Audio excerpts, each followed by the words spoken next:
So as we were discussing earlier, the bans, we are expecting the support bans, Uther and Morales, to be taken out of the pool, just because of how strong both of them are. Uther not really touched in this patch, so pretty strong as he always was. And Morales, as we described earlier, that fantastic solo healer who brings a lot. And what we didn't even discuss earlier was one of her maneuverability, her medevac heroic can bring to... especially on a map as big as Cursed Hollow, it can do so much. And for those of you who browse Reddit regularly, for the heroes, or at least the heroes Reddit, you'll see the best medevac EU.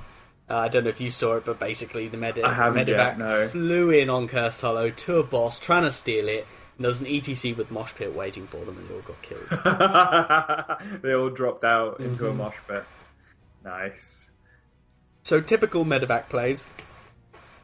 That I can assure you all.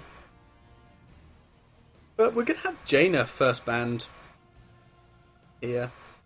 I think that's okay. Jaina's just a strong hero. I don't know whether or not she's deserved of the first ban over, say, Abathur's on this map. Or even Uther's. And yeah.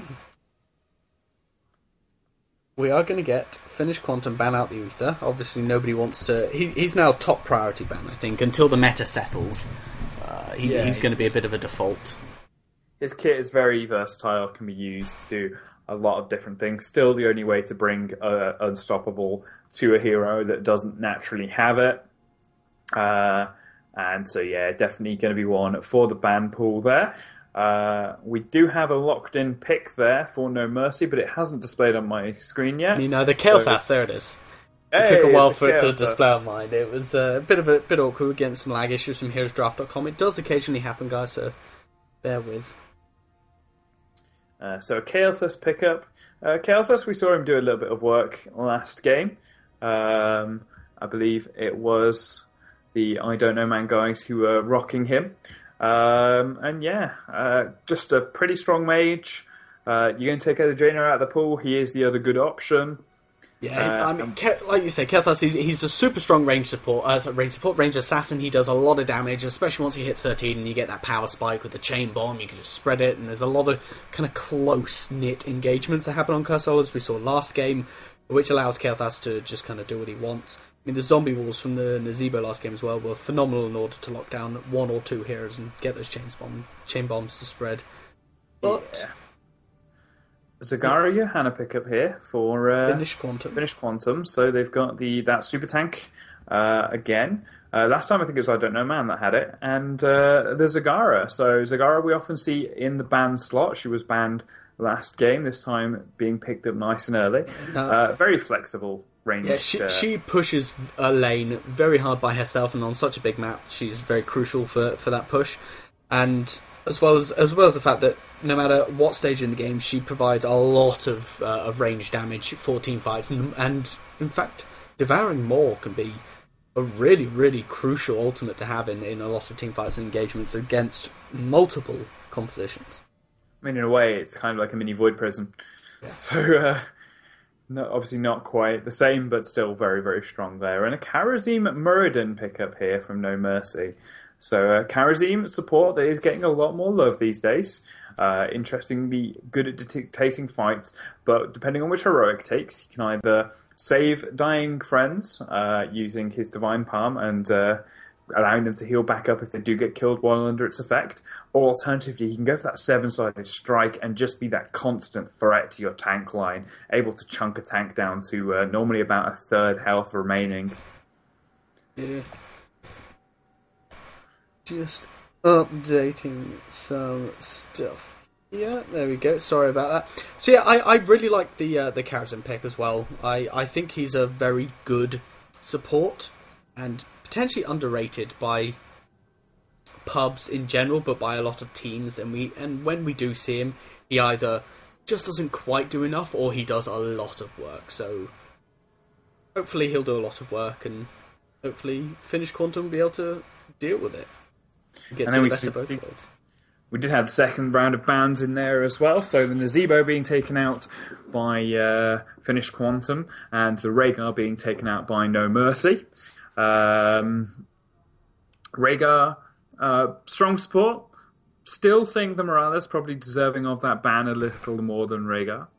But Morales still up and not yet picked. I think a lot of teams are uncomfortable at the moment with Morales. Maybe not necessarily they don't know how to play her, but they just don't know what her potential is or how she fits in. So, actually, saying that, the Tassadar pickup is it's almost setting up for a Morales pick. It really does feel that way, doesn't it? So. Yeah, the reason I say that is because Tassadar, his shields recently have been buffed a lot. He does so much more support and healing these days. His Archon took a bit of a hit, but it's still a good ultimate, don't get me wrong. And even if you don't want Archon, Force Wall is great. But Tassadar can provide just that extra little bit of kind of group healing with his shields that Morales potentially needs, especially on a map like Curse, and especially against heroes like Kael'thas. So this could be really good. He provides a decent amount of damage, and that extra healing will do a lot. Reyna pick up here. Going to be interesting to see where that does go, and I do hope that. I'm glad we're going to see a new Tassadar tonight, as Tassadar's changes were quite good, and bringing him back into the meta is definitely going to be fun to see him again. So Reyna, as you said, so some right-click damage coming out there. So we've got Mage and some right-click. Yeah, it makes it very awkward for the Johanna, and I mean even other people who could potentially take Spell Shield to deal with, because we've got the best of both worlds there. One of the highest damage kind of spell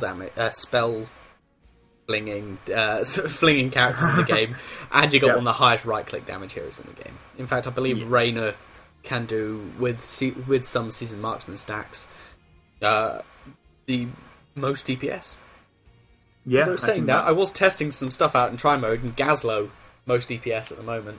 Nobody's beaten him in my tests. That's with no season marksman stacks from anybody. So, and as Chen picked up, so Chen has had some changes in this. He's making him a little bit more tankier, moved some of his talents around, and all the warriors have had quite a lot of buffs. And a Morales lock-in. Yes, we do get it. I knew it was setting up for it. So Morales, it's going to be. I think it's a really strong pick on Cursed Hollow in particular. Of all maps, Cursed Hollow more so than any other. I think just because of the ability to move from one boss to another. I mean, Cursed Hollow, the Garden of Terror and Dragonshire, I think the three where she benefits the most from. With that medevac ultimate. We don't have a big bruiser on the side of the team there now of Finish Quantum. So we won't be getting Stimdra, and we most likely will be getting the Medivac. Yay, Medivac. Cool. So I have been informed that it is Arthas, not Chen, that was picked up. Okay. So just a little bit of an issue there with Heroes Draft. So an Arthas pick instead of a Chen. Okay, it makes me a little bit sad, as I do quite like Chen. Yeah, and I would have really loved to see a new Chen post his buffs. But if it's Arthas, that's a very standard composition there that noMercy have gone for.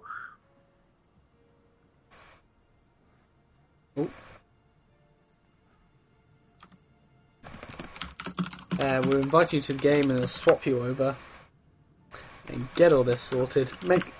I'm not making it in the lobby, so it's all on the teams to sort that out, so that's great. I don't have to worry about that. Does mean we get to just drop in, and apparently I'm playing at the moment. Excellent. So you're the fifth player. Apparently so.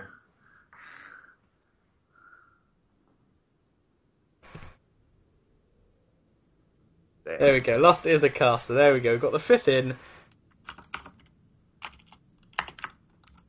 Referee us, please, because it means we can pause. So we don't have to.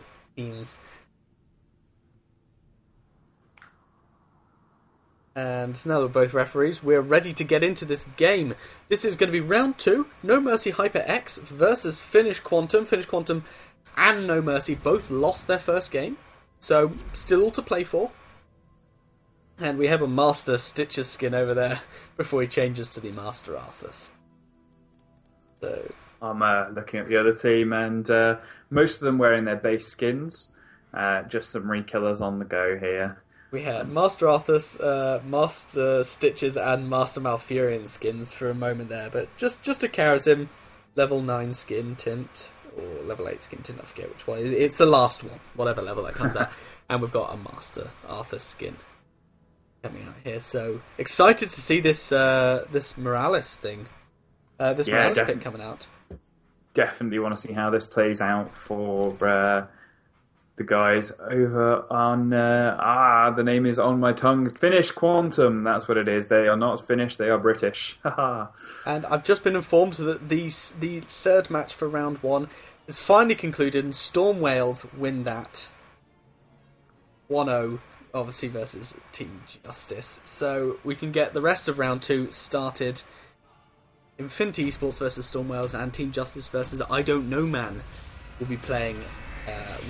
Whilst we watch this game between noMercy HyperX, the Polish team, and Finish Quantum, the British team.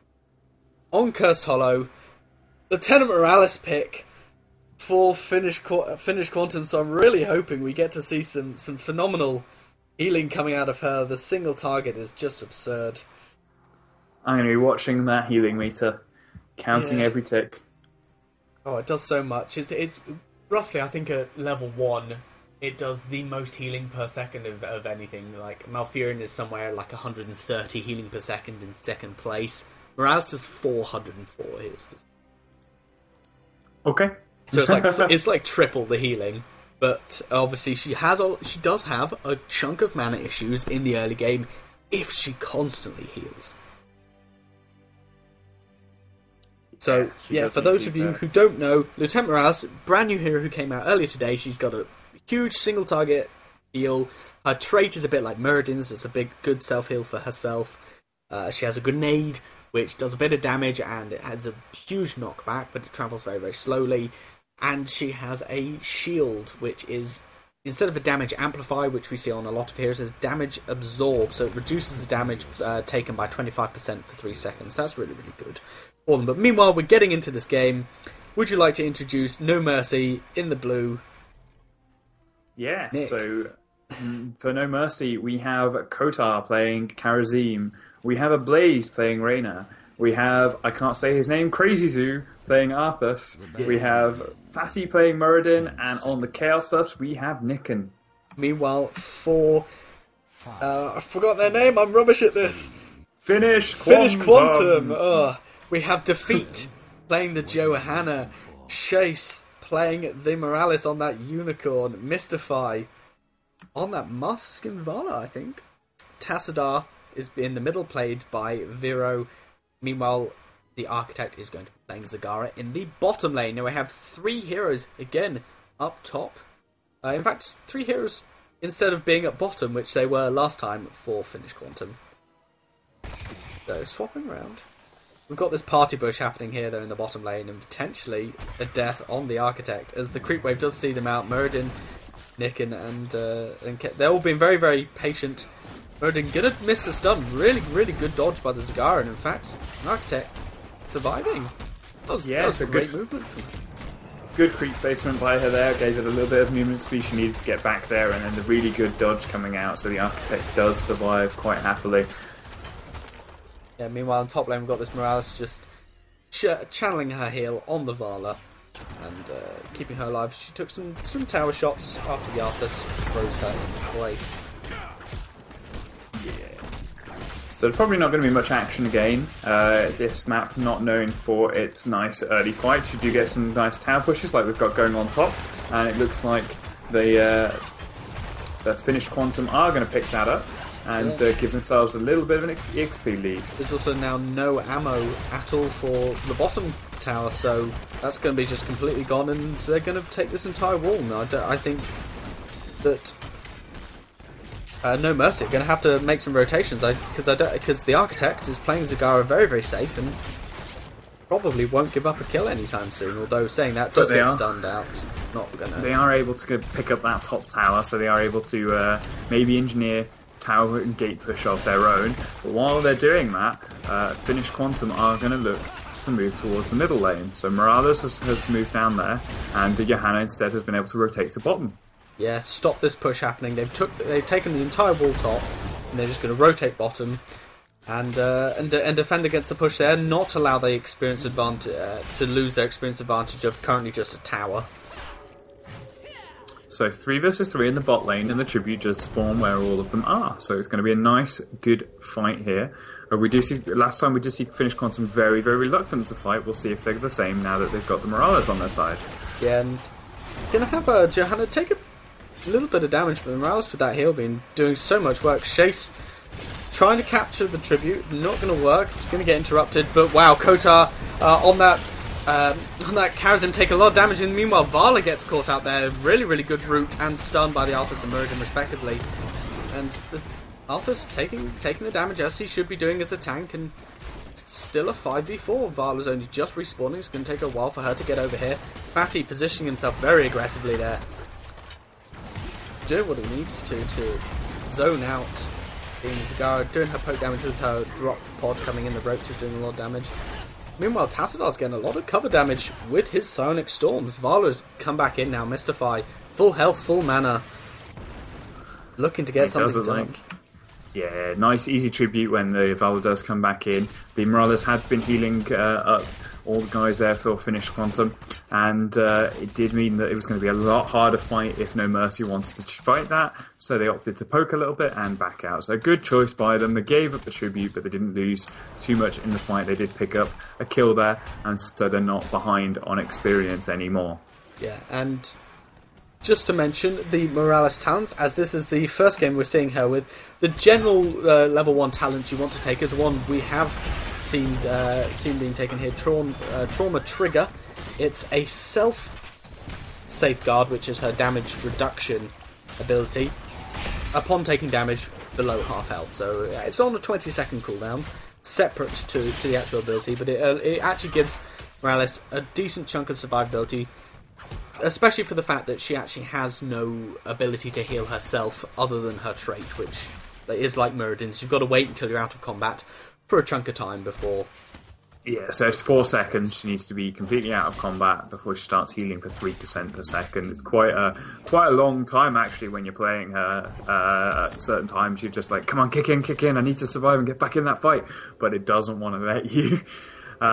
So we have another tribute spawning, and everyone is moving up to fight this, though Johanna walking in straight into that party bush and not being able to get set up there. The Kael'thas and the Karazim were looking for a fight, but Johanna stopping that. So yeah, we're going to have actually a really good condemn there. There's a lot of health being taken down. Finish Quantum doing a lot, but the Vala getting caught out again. She's going to get gravity lapsed and stunned by Muradin after the root from the Arthas, and she's going to die yet again. She's been both deaths on the side, but in fact Arthur's taken a lot of damage there. Morales not able to save herself as she doesn't have any self-heals. The Hydralisk coming down doing a lot of damage by the Zagara. What picked up the Arthas on top of the Tassadar Sons, but Finish Quantum have this support here still. They have the Tassadar who can provide shields for the team, and that means they're going to have a bit more sustain. Also, the Vala has come back in. Yeah, plus so, the tribute yeah. So Karazim going back in just to his death. They're going to quite happily pick up this second tribute of the game. So 3 for 2, now that they picked up that Karazim there, and going to pick up a Bruiser Camp for their troubles as well. Just very good. Chase a little bit happy with the death there. She's now full on mana. Like I said, Medic does have some early game mana issues. I will note that Chase has also gone with Advanced Block, which is a level 4 version of the normally level 1 talent block, but it does 3 charges instead of the 2, so it's a bit better and yet a little bit later at the same time. So yeah, still going to need to be a little bit afraid of that Kael'thas though, because the block obviously only doing basic attacks, so saving from the Reyna probably. Yeah. It's the push in the top lane has all but ceased as Tassadar versus Reyna. Tassadar's not able to do too much other than occasional self-shields, but this Bruiser Camp is pushing in quite happily mid, taking a lot of the ammo as this tribute is going to spawn bottom now, and we're going to get a bit of a party bush out for Finish Quantum. Yep, Zagara and Vala just waiting in that. The guys here from noMercy, though, haven't really come to contest this just yet. Muradin walking in on his own, but Arthas was just clearing creep for a little bit, and there we go. Muradin taking some damage here. Bit of poke damage, trading quite happily. just a bit of positioning, just going to show the condemn going, but not able to catch anybody. Morales just going to heal up the poke damage that is being taken by Johanna there. But firing roots from Arthas and Muradin. No, nothing's going to start. There we go. We do have the start of the fight. So there's a condemn, big condemn in there. The Phoenix coming down. Johanna trying to take on the Arthas, but Arthas is going to pop the Army of the Dead to heal up, and his rune tap's going to do some work there. Morales went down. I didn't see who did that, but it does look like noMercy are in a bad shape there, even though they did take down that Morales. Took down the Morales, but all of that focus meant that they just took so much damage, and the Arthas, in fact, he ended up not dying because he got the Divine Palm put on him, as well as the fact that he obviously had all his self-heals to top him back up, so he didn't want to be focused, otherwise I'm sure he would have died had it not been for that Divine Palm. So interesting to see the Kharazim's gone for that Divine Palm. Not really going to be able to threaten the Johanna with a 7-sided strike. So the rest of the team aren't going to be the ones to try and take down Johanna. Do you want to take the fight? You were going on there. Chase is potentially going to die here to the Kharazim and the Reyna. Not quite, but what happened basically was noMercy collapsed in on Finish Quantum, and the Phoenix and the living bombs and the gravity laps came out and blew up the squishy ranged assassins. Yeah. That's about it. They are going to try and pick up a boss here from their troubles. Try and push back against this curse. noMercy. Yeah, this is really good for noMercy. If they take their boss at the time where they are cursed, like unless they lose a fort, I think this is really good, and the curse is going to end. They've not lost a fort at all. They even get their own boss, and it's going to put them in a really, really strong position. That curse doing absolutely nothing for Finish Quantum. Yeah, they're actually ahead on the experience here as well, so they're going to go hunting for some members of Finish Quantum, but not able to find them. They do see that Finish Quantum's boss is still up, and they're going to start it. Yeah, third time the Kharazim able to just tank it quite happily this early stage in the game. His self-heals coming out from his trait doing a lot. And Tassadar with his Oracle going to spot this out, but I don't know what Finish Quantum can do about this. noMercy moving into position. We've got the Archon popping now, and the Muradin jumping in. The Phoenix doing really good cover damage, covering that fight. Tassadar having to phase himself out, but he's going to potentially fall, taking the healing from the Morales. Barely surviving there. Meanwhile, the Muradin falls, which is really good for Finish Quantum. The Divine Palm landing on the Kael'thas, though. He's going to stay alive. Johanna getting punched by the Golem and killed there as it starts to regen health as it's leashed. Arthur's taking a lot of damage. The chain bombs coming out onto the Zagara. She almost died as a result. Kael'thas just missing his gravity lapse and flame strike there. Trying to pick up the Morales and the Zagara. Meanwhile, the boss has leashed and is back up to full health, and yeah, 1 for 1. So probably a good time to break off the fight there, as noMercy had hit that level 13 and got the additional talent point. So Finish Quantum backing off the second they hit level 13, and therefore not fighting a fight that would maybe be a bit more uphill than it would have been before that point. Well, they successfully defended their boss, and they lost. Well, it went 1 for 1, so I think that worked out pretty well for them. Yeah, definitely. I mean, 7 kills up to 5 here. Mostly the rest of the experience coming from things around the map. They do need to pick up a few more towers and things. The boss did push bottom, and it took the gate, protecting the keep there as well as the rest of the fort. So we forgot to mention the fact that the boss was just pushing bottom whilst that contention for the top boss was going on. Yeah, so that was part of why they took the boss before looking for the fight with the other boss. The boss was always the first boss they took was going to do work while they took this fight. And noMercy just going to jump in here and actually steal the Bruiser camp. I don't really know why. Finish backed off really, really early from that, but we're getting a lot of damage coming out here. The chain bolts from Kael'thas. Oh my god, they did so much work. Muradin just about survived on a sliver of health, and yeah, he's going to get healed up quite happily by the Kael'thas and his own trait. By the Kharazim and his own trait. And the chain bomb, wow, that just melted, absolutely melted the team of Finish Quantum. Yeah, the Hyperion also shooting some amateur shots in there was pretty big. Yeah, plus the Phoenix. So fantastic players there. Everything. And they are able to pick up this keep in the mid and nearly take the tower. At least no ammo there. Going to get defended off though, and they're just going to move straight back to that boss. take it. I think they're at a really big advantage. They've got the 16 talents, and if I was Finish Quantum, I'd be really worried about this. Yeah, they are defending their top keep, but that's not where you want to be, guys. Your boss is being taken, and they're going to see the ping out as it does come, and actually just back off there. Now, something I will note is that Morales did take Stim Drone. Now, on Cursed Hollow, I would say Medevac is far better because of the size of the map. However, you've got to remember Archon. If you can make the Archon fire 75% faster, it's going to do so much work, and that's exactly what we see coming out here from the Morales, is using the Stim Drone on the Tassadar in Archon form. Fair enough. I'll look out for that one in the next team fight, which does look like it's about to go. Yeah, Phoenix has come down. In fact, the Valge is going to get rooted by the Arthurs after a stun for the Muradin. She's going to melt immediately. Finish Quantum in a bit of a rough spot now after these. They keep doing this. They get strong and pretty even early games, and then they just tend to be losing out in these later engagements. So second keep does go down. It looks like noMercy are looking for the push onto the core with that boss as their backup. Good morph from the Zagara, blocking down 2, but the chain bombs coming out from the Kel'Thas doing a lot of damage. The boss potentially going to fall to the core here, but the core falling very, very quickly, and that's going to be game. GG. GG, nice quick game there, 13 minutes. Yeah, it was a nice quick Curse Hollow. We don't tend to see quick Curse Hollow games.